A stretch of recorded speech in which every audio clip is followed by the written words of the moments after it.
हाय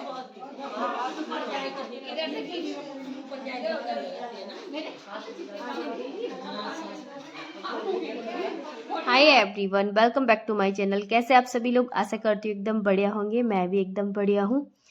लेकिन अभी कुछ दिन मेरी तबीयत ठीक नहीं चल रही थी और आज है महाशिवरात्रि। हैप्पी महाशिवरात्रि सभी को। और मैं चली गई थी आज शिव विवाह में, तो अभी आके अपने लिए चाय बना रही हूँ और अभी 3:30 बज रहे हैं शाम के। और मतलब मैं चाय ज़्यादा पीती हूँ, जो भी मेरे वीडियो देखते हैं।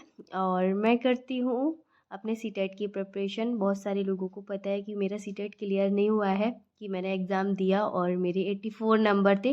लास्ट ईयर मेरा बीएड कंप्लीट हो चुका है और फिर से मैंने इस बार भी सीटेट की तैयारी शुरू कर दी है अभी।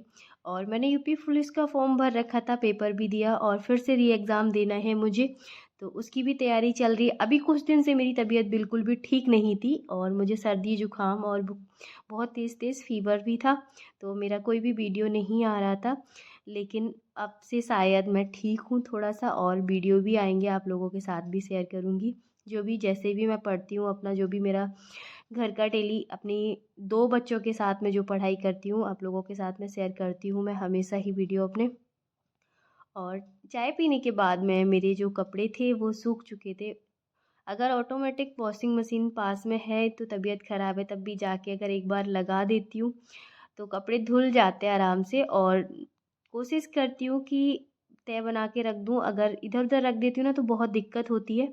तो इसलिए कोशिश करती हूँ हमेशा साथ के साथ काम ख़त्म कर दूँ, क्योंकि थोड़ा बहुत पढ़ाई के लिए भी अच्छे से टाइम निकल आता है। अगर ये कपड़े इधर उधर हो जाते हैं तो बच्चों के लिए बहुत दिक्कत होती है, नहीं तो काम करने में। हमें भी अपना काम करना है और इसी बीच से हमें अपने लिए टाइम चुराना होता है, जो भी करना है।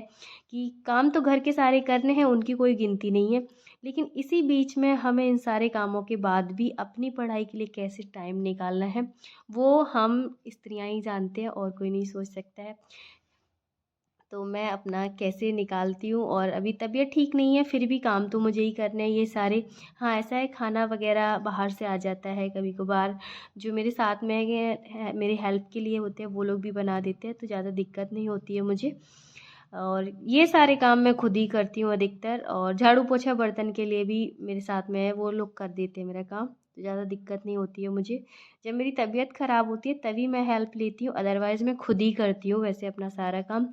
और पढ़ाई भी, क्योंकि मुझे सारे काम नॉर्मली टाइम टू टाइम करने की आदत हो चुकी है अब, तो वो मैं सारे मैनेज कर लेती हूँ।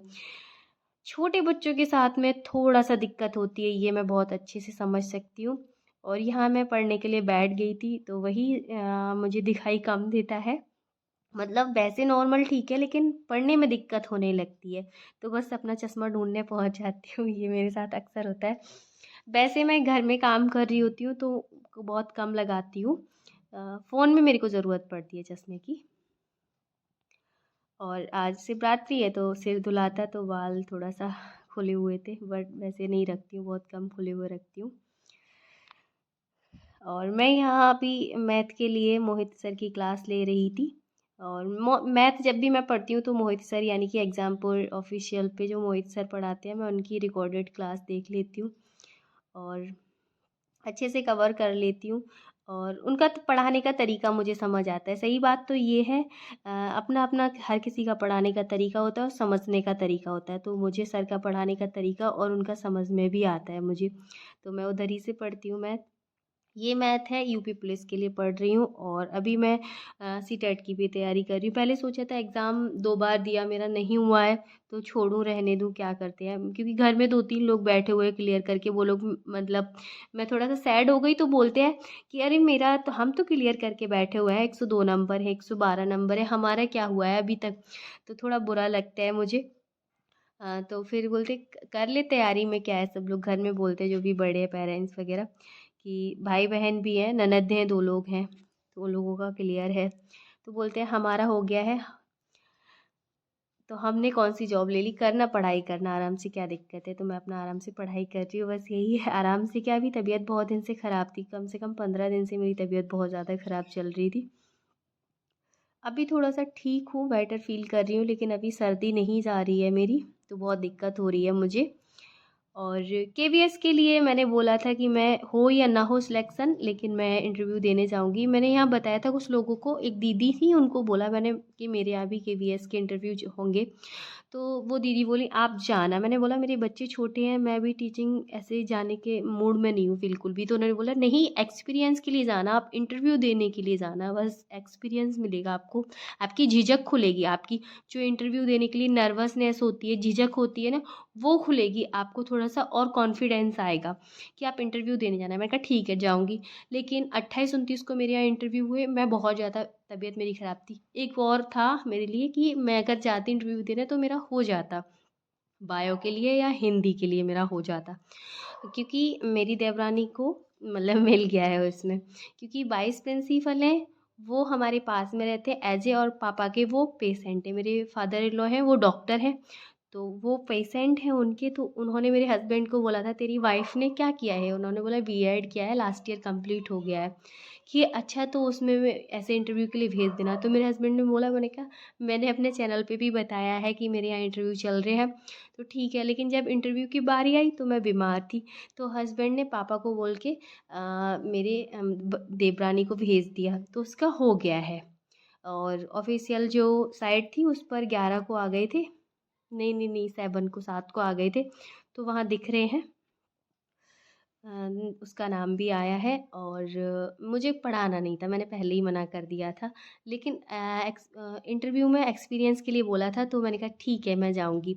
लेकिन उसका हो गया है, अच्छा है। उस पर अभी कोई बच्चे नहीं है, तो वो कर सकती है, जा सकती है, जब भी उसके लिए कॉल आएगा तो वो जा सकती है। इसमें ये रहता है कि वहाँ जो टीचर है ना, वो अगर 1 महीने की या 10 दिन की, जितने भी दिन की छुट्टी लेते हैं, जिस सब्जेक्ट के टीचर हैं, उस सब्जेक्ट के जो भी लिया गया है, जिसका भी सिलेक्शन हुआ है इंटरव्यू में, उसके लिए कॉल आएगा, उतने दिन का, जितने दिन वो पढ़ाएंगे उतने दिन का उनको वेतन मिलेगा, ऐसा रहता है कुछ। मुझे पूरी डिटेल नहीं है, लेकिन हाँ ऐसा ही होता है। ये मुझे थोड़ा सा मैंने नॉलेज ली, और हस्बैंड ने भी ऐसा ही बताया, मेरे हस्बैंड को थोड़ा बहुत मालूम होगा, तो मुझे ज़्यादा नॉलेज नहीं थी। लेकिन मेरे बच्चे छोटे हैं, एकदम से ऐसे कॉल मतलब कॉल आएगा तो मैं नहीं पढ़ा सकती। लेकिन फिर भी मैं, वो जो अंकल ने कराया है ना सिलेक्शन देवरानी का, तो उनका कॉल आया हस्बैंड के पास में कि अपनी वाइफ को बोलना कि वो फर्स्ट ईयर इंटर की बुक लेके रखे और तैयारी करे, इंटरव्यू मैंने ही लिया था, कि ज़्यादा कुछ पूछा नहीं था। तो फिर मेरे हस्बैंड ने बताया कि मेरी वाइफ नहीं थी, मेरे छोटे भाई की वाइफ थी, कि उसको बोलना वो बुक लेके रखे और पढ़ाई करे, जब भी कॉल आएगा तो उसे बुलाया जाएगा, मतलब टीचिंग के लिए, ऐसा होता है। और ये नहीं है कि आपका इस साल इंटरव्यू हुआ है तो अब आगे भी आपको ही रखा जाएगा, नहीं, फिर से आपका इंटरव्यू लिया जाता है, और आपका टीचिंग स्टाइल, जो आपका पढ़ाने का तरीका है, वहाँ पढ़ाओगी, बच्चों को समझ में आएगा, तभी आपको रखा जाएगा।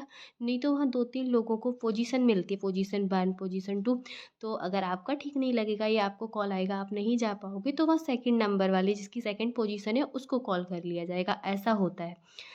तो जब हम लोग बहुत सारी चीज़ें इंटरव्यू देते हैं और किसी चीज़ से मतलब कनेक्टेड रहते हैं, तो बहुत कुछ जानकारी मिलती है, ये मुझे बहुत चीज़ अच्छी लगी, तो आप लोगों को भी बताया मैंने। और बहुत सारे लोगों को पता होगा, मैं मानती हूँ आप में से बहुत सारे लोगों को पता होगा, लेकिन बहुत सारे लोग होते हैं जिन्हें नहीं मालूम होता है, तो या जिनके पास में पेरेंट्स मतलब फैमिली में बड़े भाई बहन नहीं है, या फिर माहौल इस तरीके का है कि उनको नहीं पता है, तो मैं उनके लिए बता रही हूँ। और अगर मैंने कुछ गलत बताया हो तो सॉरी। और बाकी मुझे जो पता था मैंने वो बताया आप लोगों को। और यहाँ मेरी पढ़ाई चल रही है। और अगर आप लोगों को मेरा मतलब वीडियो अच्छा लगा हो, ब्लॉग अच्छा लगा हो, तो लाइक ज़रूर करना, और अगर आपने मेरे चैनल को सब्सक्राइब नहीं किया है तो ज़रूर करना। और हम लोग मिलेंगे एक और वीडियो में, तब तक के लिए बाय बाय। और आप लोग भी अपना ध्यान रखिएगा, अच्छे से पढ़ाई करिएगा, क्योंकि बहुत ज़्यादा दिन मैं अभी बीमार रही हूँ ना, तो बहुत एकदम से हालत मेरी बहुत ख़राब है। और हैप्पी शिवरात्रि, आज शिवरात्रि है। और बाय बाय, तब तक के लिए मिलेंगे हम लोग एक और नई वीडियो में।